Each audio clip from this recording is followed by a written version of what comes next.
Labą dieną, esu akušerė Sandra Bakūnė ir šiandien kalbėsiu apie nėščiųjų priežiūros tvarką pirminės asmens sveikatos priežiūros įstaigoje.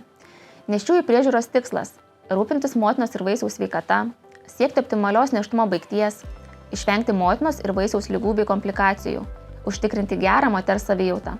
Pas kokį mediką gali lankytis nėščia moteris?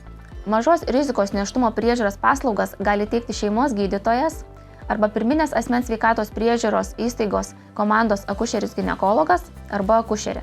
Nustačius didelės rizikos nėštumą, tai yra, kai yra 2 ir daugiau didelės rizikos nėštumo veiksnių, nėščiąją turi prižiūrėti gydytojas akušeris ginekologas.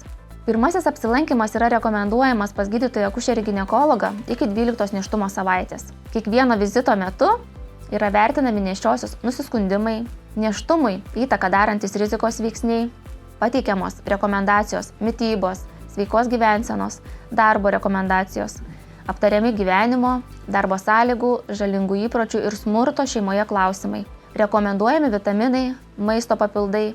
Visoms planuojančioms nėštumą moterims 3 mėnesius iki pastojimo arba pastojus yra rekomenduojama vartoti folio rūgštį iki 12 nėštumo savaitės. Nėščiosios priežiūra pirmuoju nėštumo laikotarpiu yra vertinama kiekvieno apsilankymo metu ir atliekami privalomi tyrimai. Yra surenkama akušerinė, ginekologinė, gyvenimo, socialinė ir šeimos anamnezė. Nėštumo trukmė ir gimdymo terminas yra nustatomas remiantis paskutinių mėnesinių 1 diena, tą labai svarbu atsiminti ir įsidėmėti, ir ultragarsinio tyrimo duomenimis.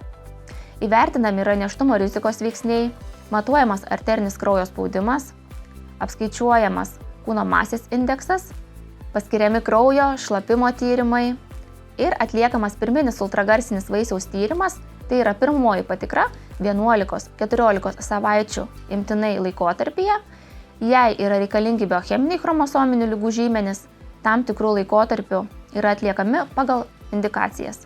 Atlikus paskirtus tyrimus, pakartotino vizito metu po 10-14 dienų yra išduodama nėščiosios kortelė. Aptariami tyrimų rezultatai bei pateikiamas nėštumo priežiūros planas. Nėščioji priskiriama mažos, vidutinės ar didelės nėštumo rizikos grupiai. Nėščiosios kortelės yra labai svarbus dokumentas, kurį jūs turite turėti visada su savimi ir nepalikti namie. Yra rekomenduojamos specialistų konsultacijos odontologo, šeimos gydytojo, jei jūs prižiūri akušeris ginekologas, bei akušerio ginekologo, jei jūs prižiūri akušerė arba šeimos gydytojas.